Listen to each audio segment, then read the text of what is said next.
कोकणामध्ये एकनाथ शिंदे स्वतःला मूळचे शिवसैनिक समजतात असं लोकांना भासवतात आणि आज जे देशाचे गृहमंत्री यांच्या समोर लाचार कसे झाले ते पण त्यांनी दाखवलं।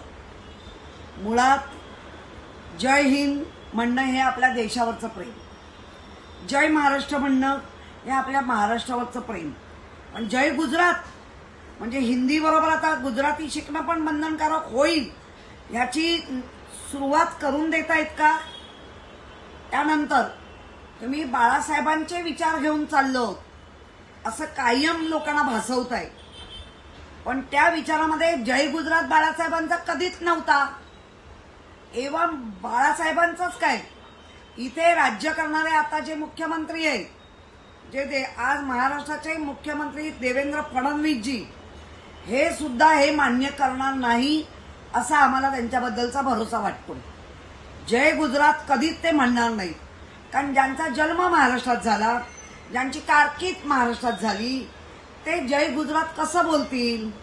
आणि मला असं वाटतं सपशेल लोटांगण घालण्यासाठी आणि शहाणा खुश करण्यासाठी, त्यांना परत परत आठवण करून देण्यासाठी की मी तुमचा किती पाईक आहे, मला 2.5 वर्षांनी मुख्यमंत्री द्या, हे भासवण्यासाठी आता ते जे काय पाईप झाले आणि त्या पाईपातनं आता काय काय वाहत आहे हे मराठी माणसं, महाराष्ट्रातली जनता सगळे बघतायत। मुळात जय गुजरात, गुजरात गुजरातच्या जागी तो देशाचा एक महाराष्ट्रासारखा राज्य आहे, ते तिकडे जाऊन हे करा, तुम्ही तिकडे जय।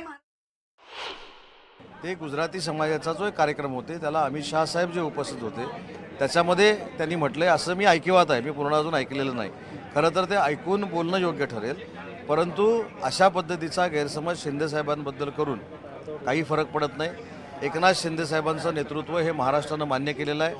महाराष्ट्रानं एकनाथ शिंदे साहेबांशी कशा पद्धतीनं एकनाथ शिंदे साहेब काम करतात हे बघितलेलं आहे। महाराष्ट्राचा विकास एकनाथ शिंदे साहेब कसं करू शकतात हे देखील बघितलेलं आहे। त्याच्यामुळे शिंदे साहेबांबद्दल असा फेक नरेटिव्ह करून काय महानगरपालिकेला